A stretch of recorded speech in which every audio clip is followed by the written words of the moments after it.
विचारते हम प्रणतपा भावाभिपोतम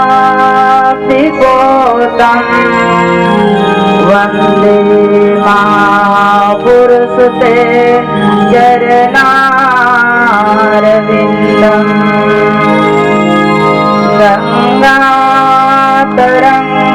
गंगातरंगरमणीय जटाकलाप गौरी निरंतर विभूषित वांगभागम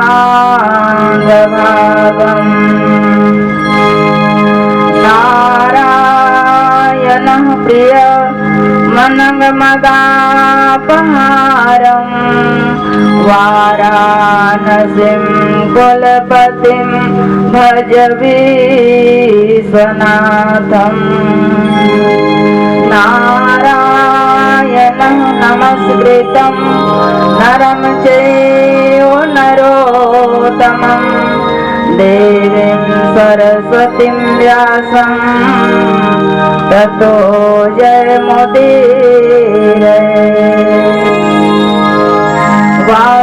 वासुदेवसुतं देवं कंसचाणूरमर्दनं देवकी परमानन्दं कृष्णं वन्दे जगद्गुरुं श्रीकृष्णाय वासुदेवाय हरे परमात्मने प्रणतकलेशनाशाय गोविन्दाय नमो नमः वंशी विभूषितकरां नवनीरदाभा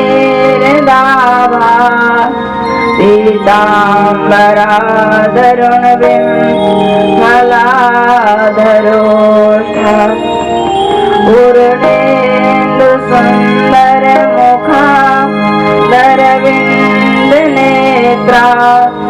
कृष्णात् परं किमपि तत्त्वमहं न जाने वाराहपीडं नटवरवपु कर्णियो कर्णिकारं बिभ्रदवासः कनककपिशं वैजयन्तीञ्जमानः रान्द्राणवेणुर्धर सुधया पूरण्यगोपवृन्दे वृन्दारण्यसपदरमणं प्राविशद्गीतकीर्तिः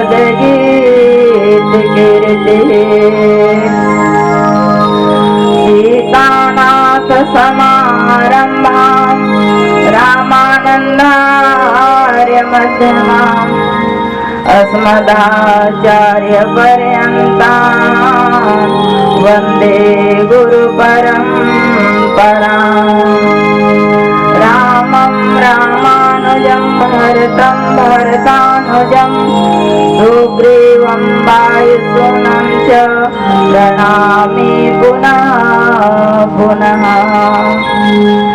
अतुलितबलधामं हेमशैलावदेहं धनुजवनकृशानं ज्ञानिनामग्रगण्यं सकलगुणनिधानं वानराणां देशं रघुपतिप्रियभक्तं वातजातं नमामि या देवी सर्वभूतेषु शक्तिरूपेण संस्थिता नमस्तस्यै नमस्तस्यै नमस्तस्यै नमो नमः लेत सदा सुधि जीव के सहज दया के धाम जननी जनकी सुदास के सब अपराध विसार सब द्वारन को छोड़कर मैं आई तेरे द्वार हे वृषभानु की लाडली अब मेरी ओर निहार। जय जय श्री राधा रमण, जय जय नवल किशोर, जय गोपी चित चोर प्रभु, जय जय माखन चोर, जय गोपी चित चोर प्रभु, जय जय माखन चोर। बोले वृंदावन बिहारी लाल की, बोले अपने अपने माता पिता की जय, बोले अपने अपने सद्गुरुदेव भगवान की जय। जय जय श्री राम।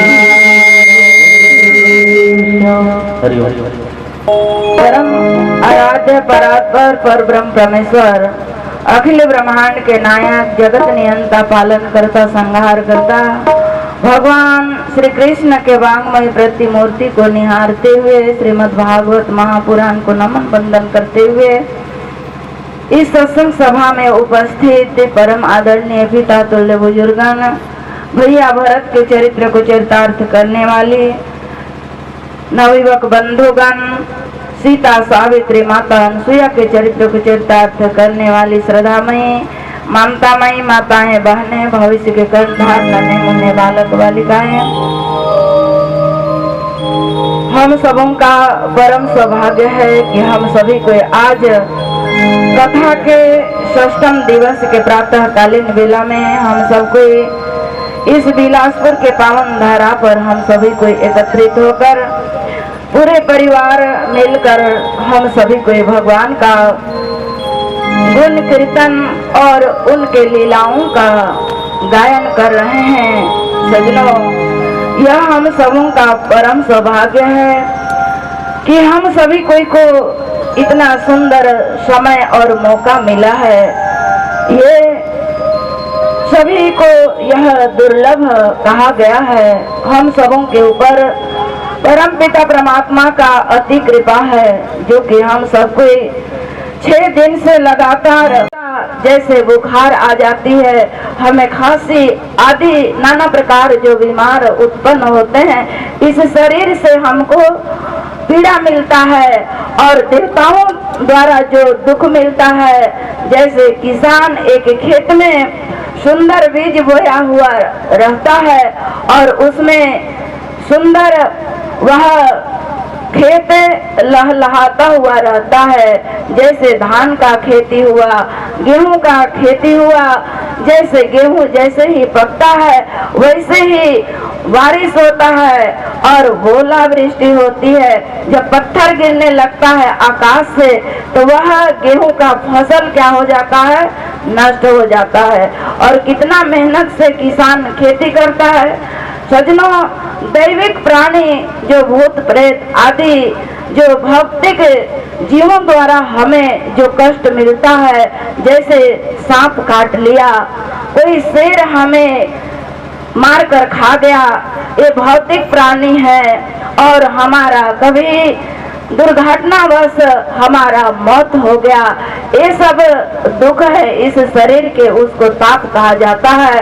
परंतु जिन लोगों ने भगवान का कथा सुनता है वह उस तीनों पापों से वह मुक्त हो जाता है।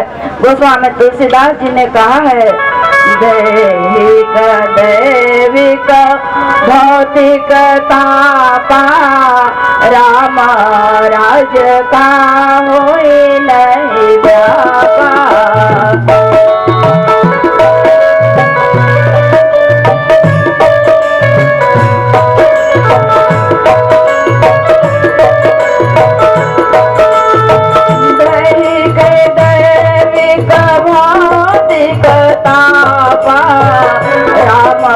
राज का हो नहीं व्यापा।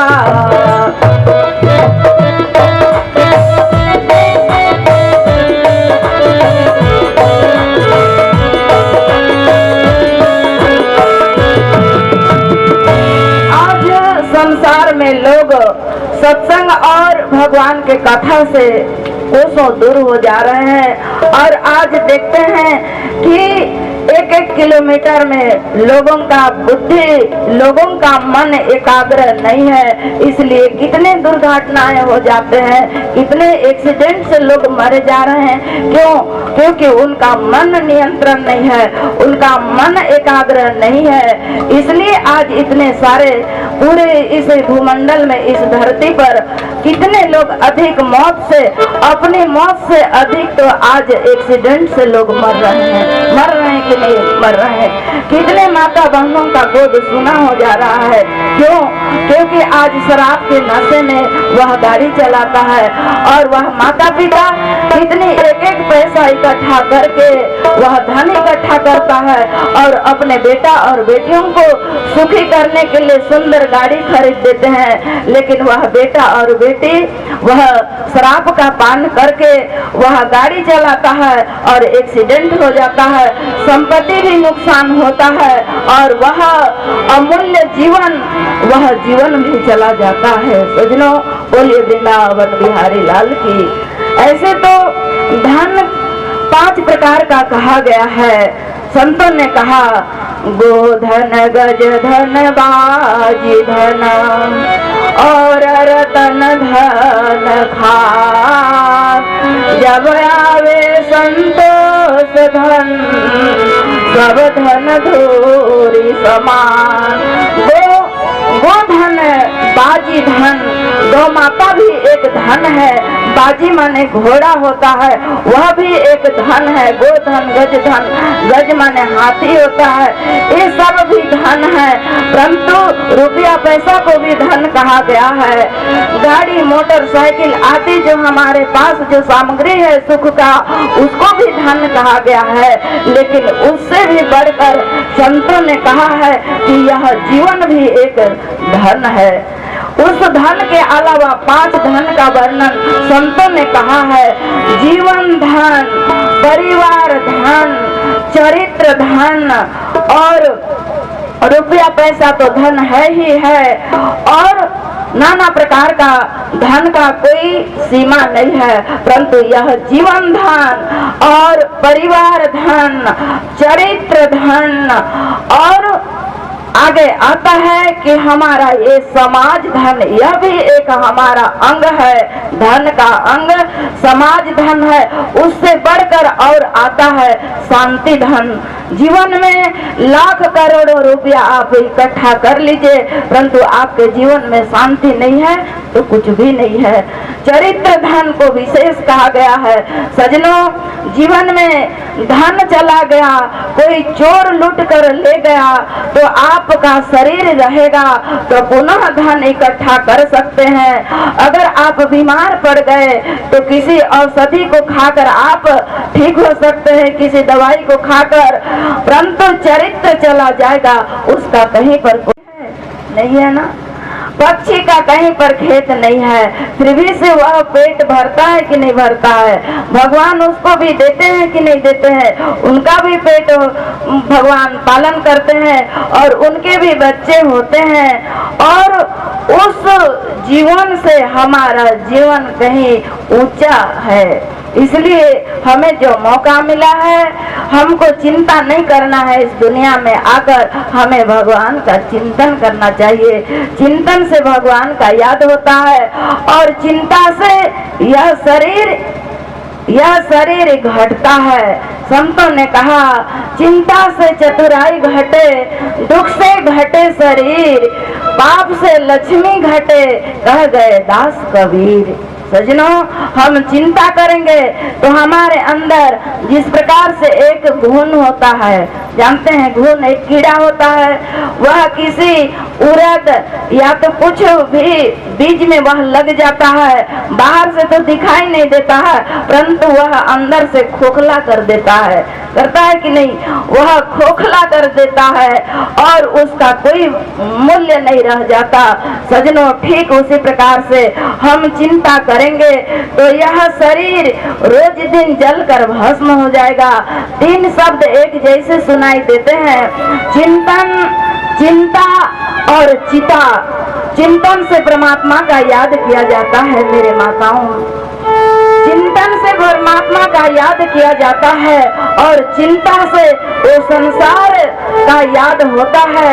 और यह शरीर वह रोज दिन घून की भांति चिंता हमारे शरीर में अंदर घुस जाता है तो हमारा जीवन खोखला हो जाता है। और चिता से लाश जलाए जाते हैं कि नहीं?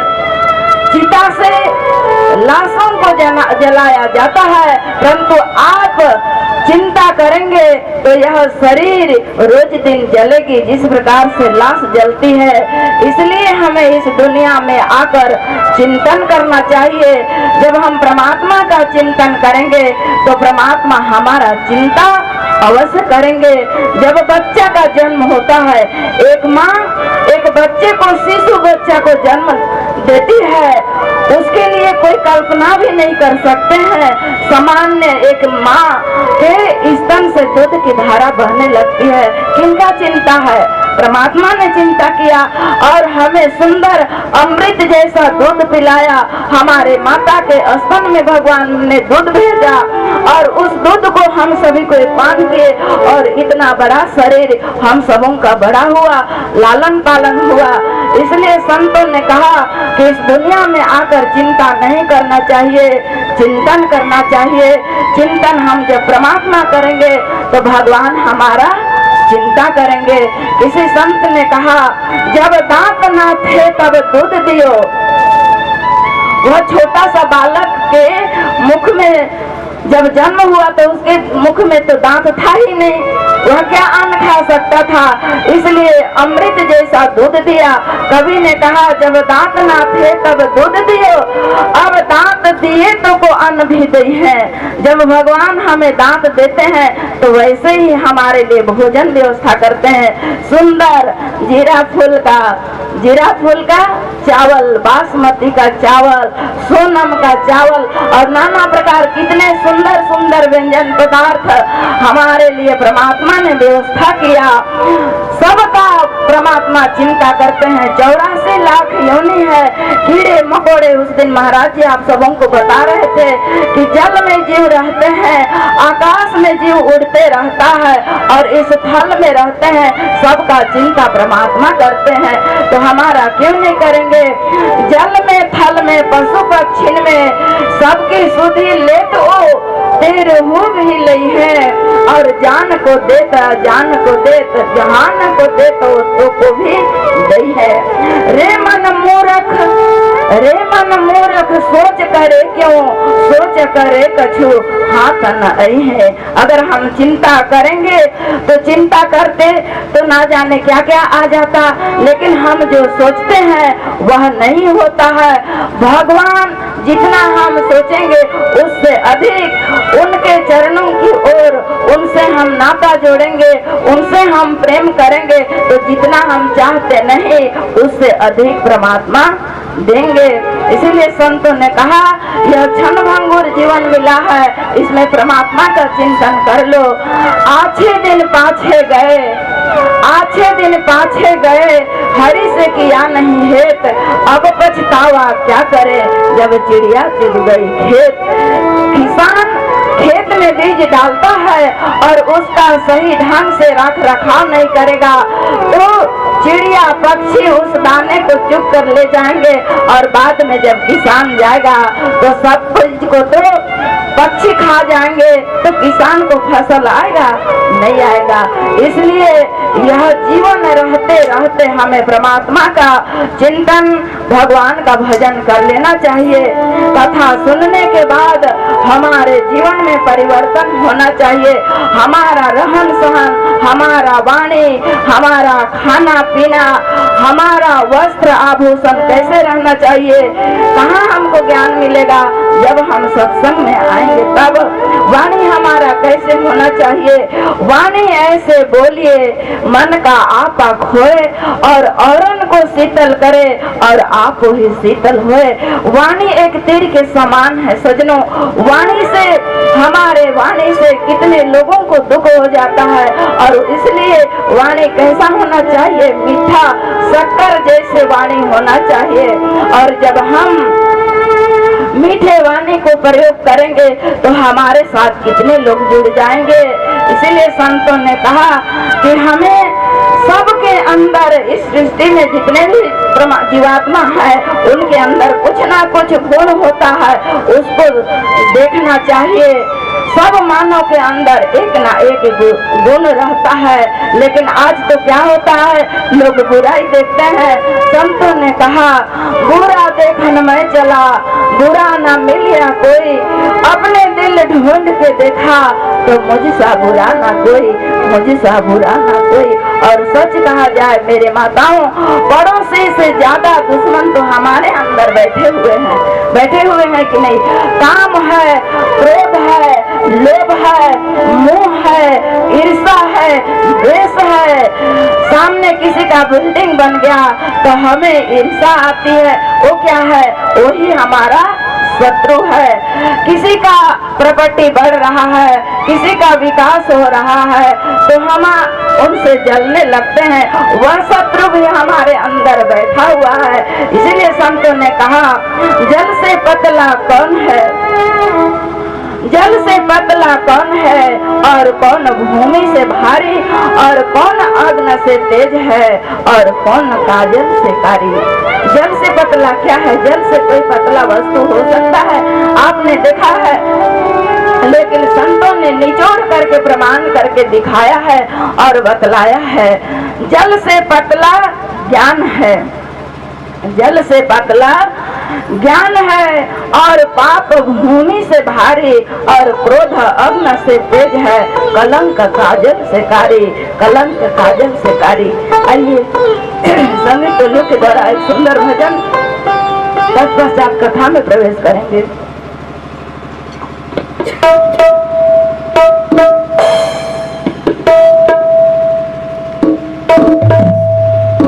परमात्मा इस धराधाम में हम सबों के कल्याण के लिए उनका अवतार होता है। सो केवल भगत हित लागे, परम कृपालु प्रणत अनुरागी। और जब जब होई धर्म के हानि, बारही असुर अधम अभिमानी। इस धराधाम में परमात्मा मानव धर्म को शिक्षा देने के लिए इस धराधाम में उनका अवतार होता है और धर्म का स्थापना करते हैं। यदा यदा ही धर्मस्य ग्लानिर्भवति भारत, अभ्युत्थानम धर्मस्य तदात्मानं सृजाम्यहम्, परित्राणाय साधूनां विनाशाय च दुष्कृताम्, धर्म संस्थापनार्थम संभवामि युगे युगे। इसी युग में नहीं, जब जब भी युग आता है, सतयुग में भगवान नरसिंह के रूप में आए, और त्रेता युग में राम के रूप में इस धराधाम में आए भगवान, और द्वापर युग में कृष्ण के रूप में इस धराधाम में आए। हर युग में परमात्मा का अवतार होता है। मानव धर्म को, मानव समाज को कैसे रहना चाहिए, कैसे उनका जीवन होना चाहिए, मानव धर्म को ज्ञान कराने के लिए परमात्मा का इस धराधाम में अवतार होता है। आज भगवान श्री कृष्ण का जन्म कंस के जेल में, कारागार में हुआ कि नहीं। कंस के जेल खाना में भगवान का अवतार हुआ, वहीं भगवान इस धराधाम में आते हैं। आज तो हम छोटे छोटे दुख से दुखी हो जाते हैं और कहते हैं कि भगवान हमारे साथ ऐसा हुआ, आप मेरा कुछ चिंता ही नहीं करते। परमात्मा तो जिस दिन से हमारा इस धराधाम में जन्म हुआ, उसी दिन हम सबों के ऊपर करुणा बरस गई भगवान का। अगर हमें यह श्वास हमको नहीं मिलता तो हम इस धराधाम में आते क्या, इस दुनिया को देख पाते। लेकिन परमात्मा तो जिस दिन हमारा जन्म हुआ उसी दिन से कृपा कर दिए, आज इस धराधाम में आए हैं। और नंद बाबा के यहाँ वासुदेव जी उनको पहुँचाए हैं। क्योंकि कंस अगर उस कारागार में भगवान कृष्ण रहते तो उस बालक को वह मार डालता। इसलिए क्योंकि भगवान को अभी लीला करना है, इसलिए नंद गांव में नंद बाबा के यहाँ पहुँचा दिए। और आज उस नंद भवन में कितना सुंदर ढंग से धूमधाम उत्सव मनाया जा रहा है। सभी देवता आज मनुष्य का शरीर धारण करके उस लीला को देखने के लिए, उस ब्रह्म को देखने के लिए, उनका दर्शन करने के लिए सब कोई आ रहे हैं। आज भोलेनाथ को भी रहा नहीं गया। और आज भोलेनाथ आज नंद भवन के सामने आ गए।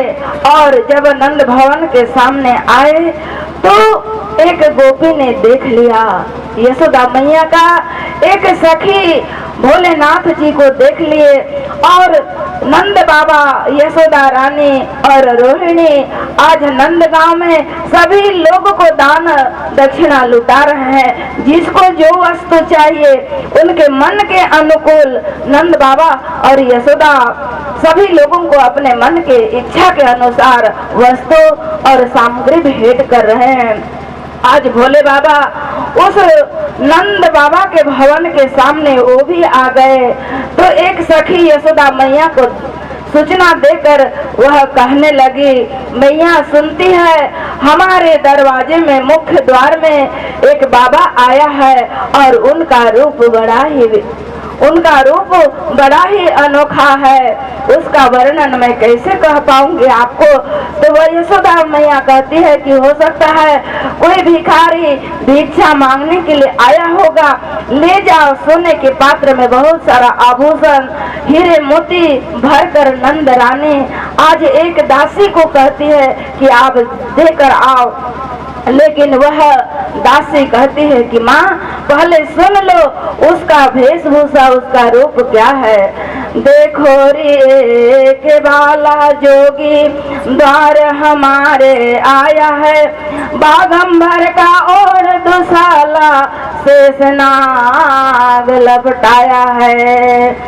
माथे वाकर तिलक चंद्रमा जोगी जटा बढ़ाया है, ले भिक्षा निकली नंदरानी मोतियन थाल भराया है। और वह दान देने लगे तो वह जोगी बाबा कहते हैं, क्या कहने लगे, ले भिक्षा निकली नंदरानी मोतियन थाल भराया है, जा जोगी अपने आश्रम को मेरा कान्हा डराया है। वह बाबा बोलते हैं कि हे मैया तुम्हारा सोना चांदी तुम्हारे हीरे मोती से मुझे कोई जरूरत नहीं है। ना चाहिए तेरे हीरा मोती, ना चाहिए तेरी माया, तेरे लाल के दरस दिखा दे, साधु काशी से आया है।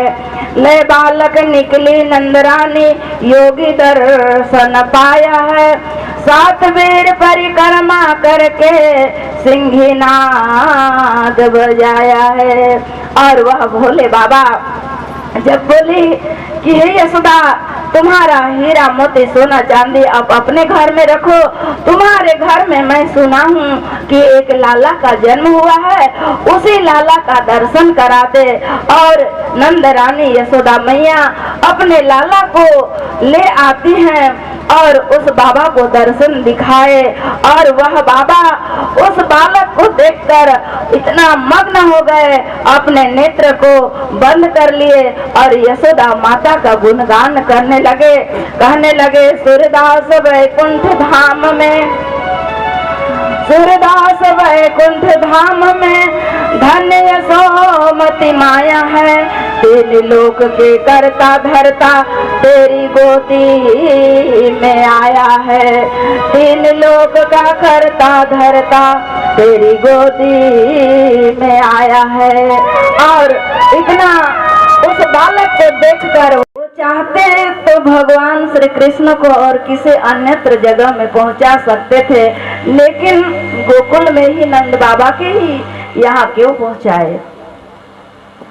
इसके पीछे बहुत मार्मिक रहस्य छुपा हुआ है, क्योंकि यहाँ तो टाइम ही नहीं मिल रहा है जो कि विस्तार से कुछ कथा को कह सके। संक्षेप में जो ज्ञानी हैं उनके मन में ऐसा जिज्ञासु आ जाता है। कथा ऐसी है, ये जो नंद बाबा थे और यशोदा मैया थे, ये भगवान विष्णु के पार्षद थे। बोलिए भक्त और भगवान की जय। ये भगवान विष्णु के पार्षद थे वैकुंठ लोक में। भगवान का सेवा करते थे, लेकिन उनका ऐसा मधुर छवि को देखकर उनको ऐसे लगता था कि काश मेरे ये पुत्र बन जाते तो क्या सुंदर रहता। आज भगवान वहां पर बोले कि यहाँ तो मैं कुछ नहीं कर सकता हूँ, लेकिन द्वापर युग में मेरा जब जन्म होगा उस समय पुत्र का सुख आप सबको अवश्य दूंगा। और उस समय नंद बाबा एक वसु थे, उसका नाम था द्रोण, और माता यशोदा का नाम था धरा।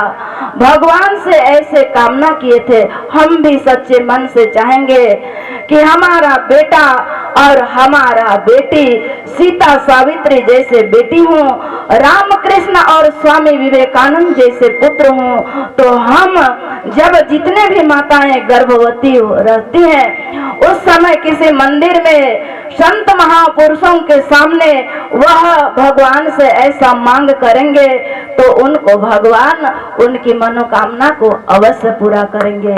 लेकिन आज तो होता क्या, जब हमारे माताएं बहनें गर्भवती होती हैं तो उनको घर में टीवी, आज हमारे भाई लोग बहुत ही दयालु हैं, अपने बाल बच्चे और अपने पत्नियों के लिए इतना सुख साधन व्यवस्था करते हैं, घर में सुंदर टीवी रख देते हैं, लेकिन क्या देखते हैं, किसी धारावाही को देखते हैं।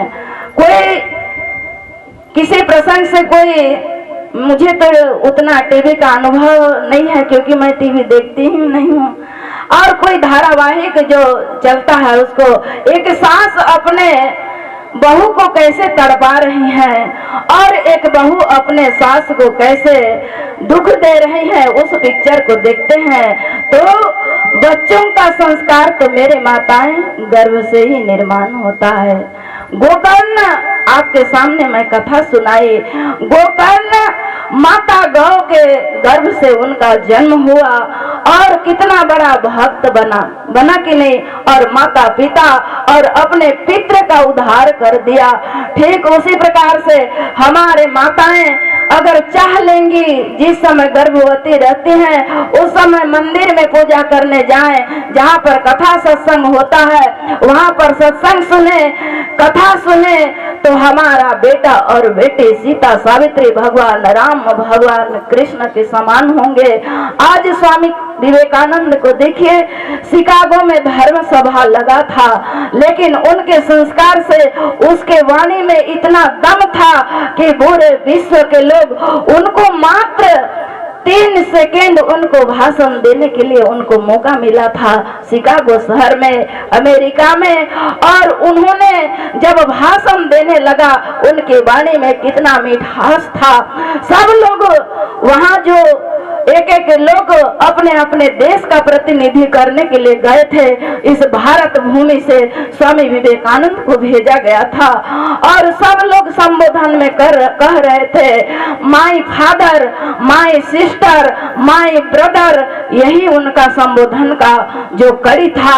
सब कोई इंग्लिश से संबोधन कर रहे थे, लेकिन धन्य है यह भारत भूमि, यहाँ से जो बालक गया था वह कहने लगा, अमेरिका शहर के इस छोटा सा शिकागो शहर में इस धर्म सभा पर उपस्थित मेरे अमेरिका वासियों, माताएं, बहनों, भाइयों, इस प्रकार से जब शब्दों का प्रयोग किया गया 5 मिनट तक ताली की गड़गड़ाहट हुआ।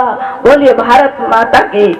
तो पुत्र का ऐसे प्रभाव होता है सत्संग से, इसीलिए कहा गया है विवेक नंद ना हो, विवेक नंद ना हो, विवेक नंद ना, भारत देशवा के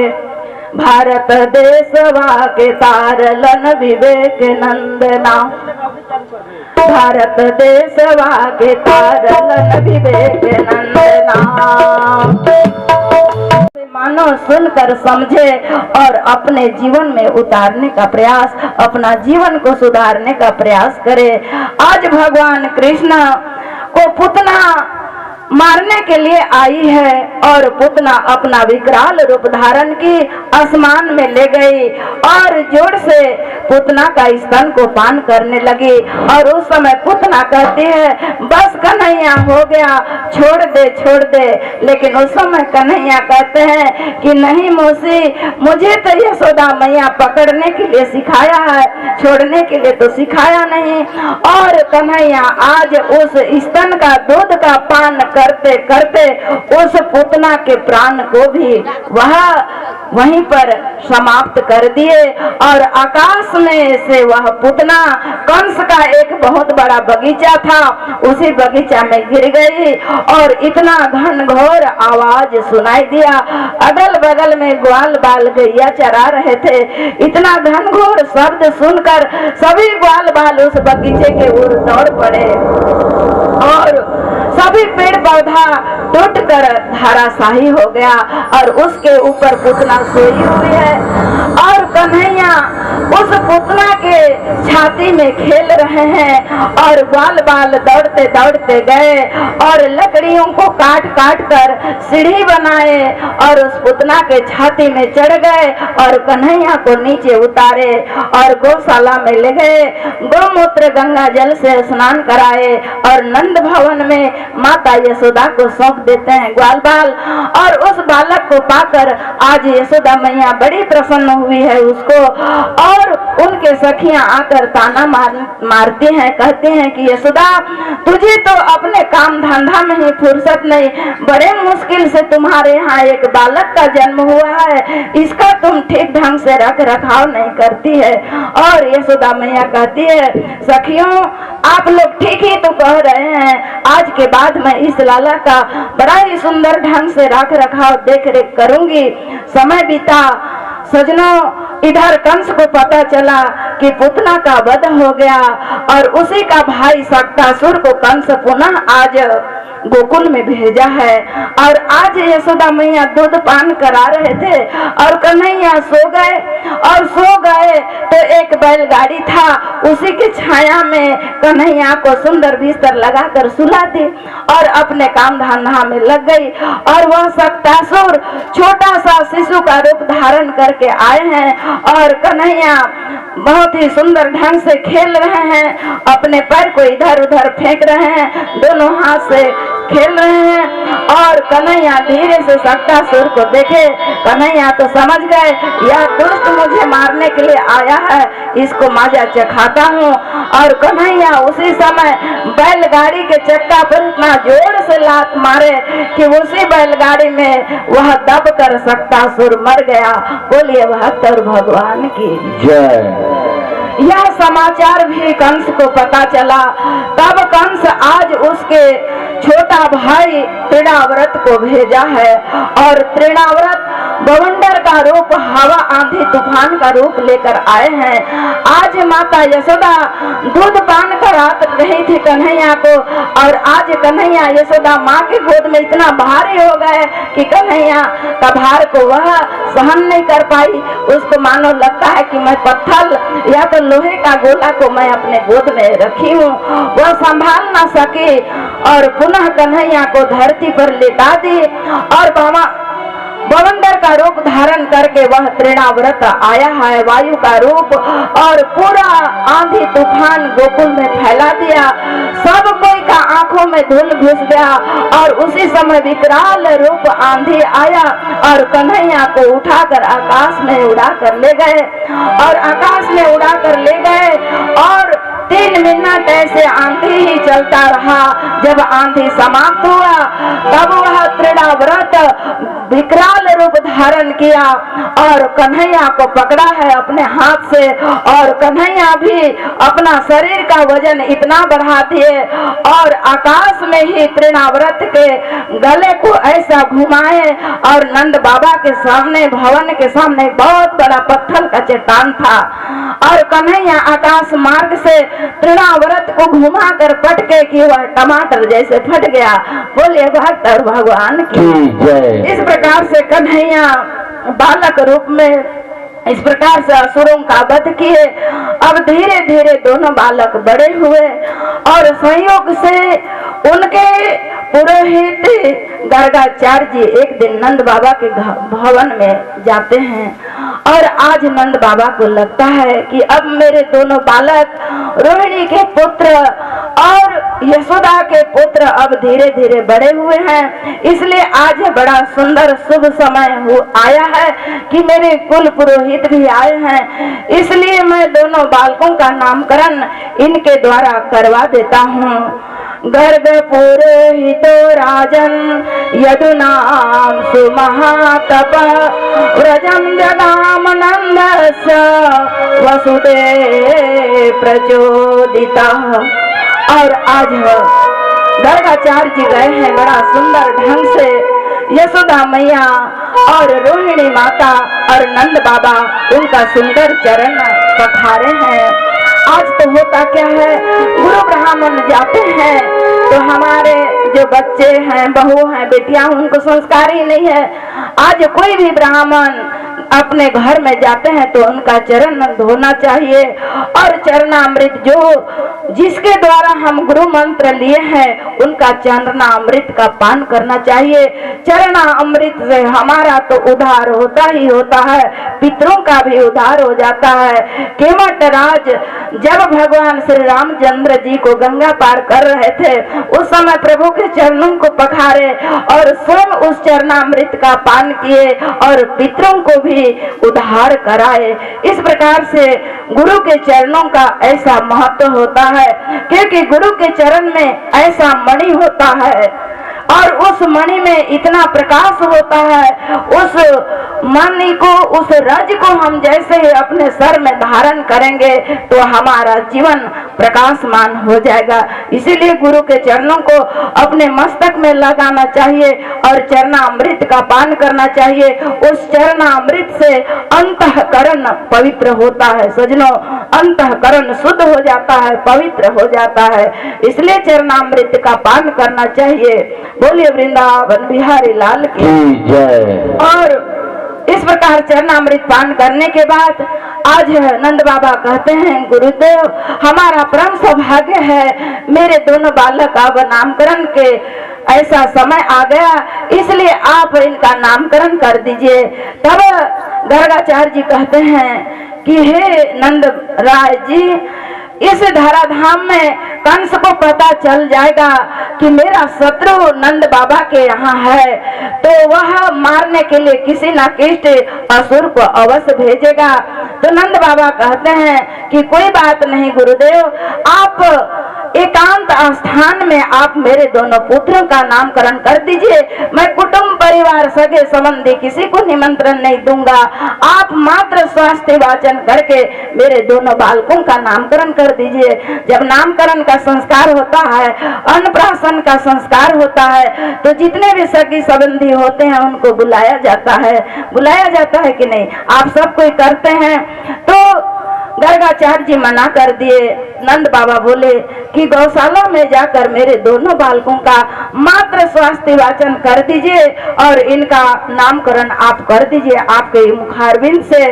और आज वह गर्गाचार्य जी और दोनों बालक को लेकर, दोनों रानियों रोहिणी और यशोदा को लेकर आज उस गौशाला में गए हैं। गर्गाचार्य जी वह शांति स्वास्थ्य वाचन किए और नंद बाबा बोले कि दोनों बालकों का नामकरण करिए। रोहिणी के गोद में जो बालक था उनका बल का कोई सीमा नहीं था, इसलिए उनके गुण के अनुसार उस रोहिणी के पुत्र का नाम बलराम रखा गया। बोलिए भक्त और भगवान की जय। और यशोदा मैया के जो गोद में है वह बालक ऐसे तो भगवान इस धराधाम में आते हैं, कोई ना कोई रंग को अपने साथ में लाते हैं, कभी श्वेत वर्ण में आते हैं, कभी पीत वर्ण में आते हैं, लेकिन द्वापर में जब भगवान आए हैं तो उनका रंग काला है, कृष्ण है, कृष्ण को ही काला कहा जाता है, इसलिए उसके पुत्र यशोदा मैया के पुत्र का नाम कृष्ण रखे। और कृष्ण माने आकर्षण भी होता है, जो बालक अपने ओर आकर्षित करे।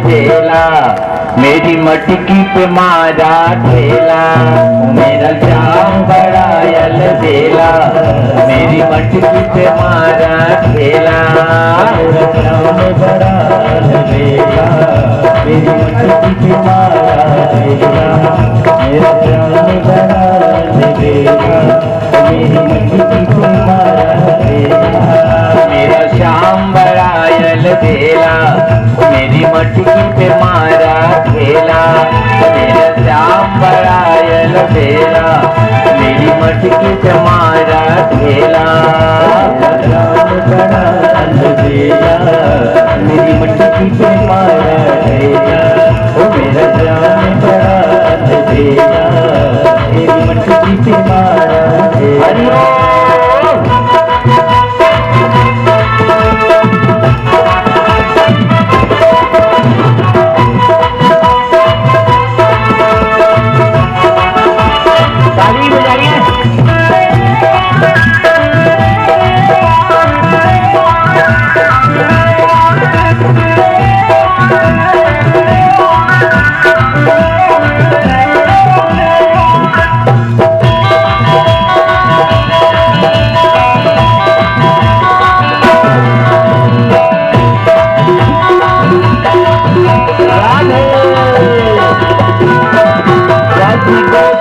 संग कभी ग्वालों के संग, कभी गोपी के संग कभी ग्वालों के संग, कभी गोपी के संग कभी ग्वालों के संग, कभी गोपी के संग कभी ग्वालों के संग, कभी राधा के संग में अकेला है,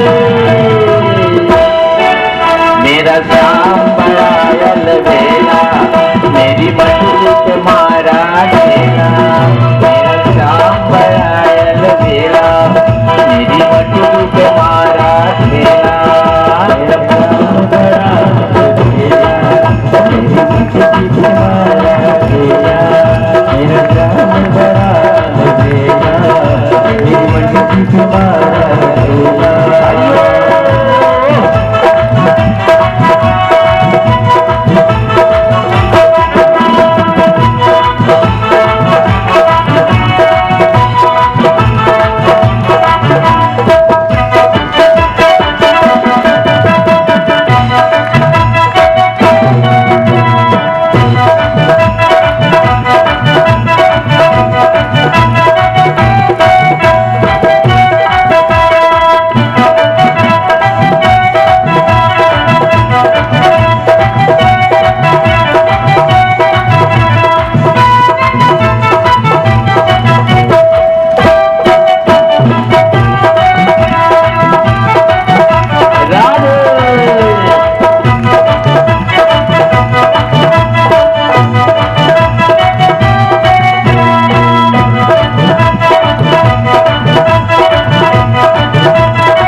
संग कभी विष्णु के संग, कभी ब्रह्मा के संग कभी विष्णु के संग, कभी ब्रह्मा के संग कभी विष्णु के संग, कभी ब्रह्मा के संग कभी विष्णु के संग, कभी शंकर के संग में अकेला है, मेरा श्याम बड़ा यल झेला मेरी मटकी पे मारा ठेला, मेरी श्याम बड़ा यल झेला मेरी मटकी पे मारा ठेला।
मीरा के संग कभी द्रौपदी के संग कभी मीरा के संग कभी राधा के संग कभी मीरा के संग कभी द्रौपदी के संग कभी मीरा के संग कभी द्रौपदी के संग कभी सुदामा के संग में अकेला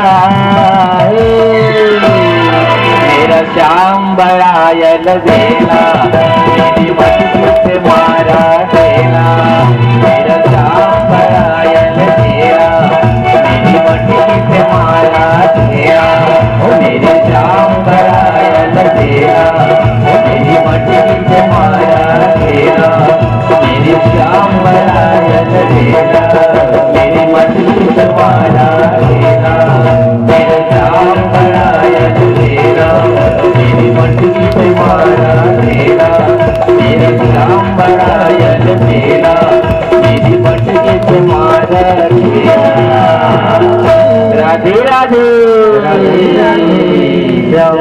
हरिओम बोली वृंदावन बिहारी लाल की संत समाज की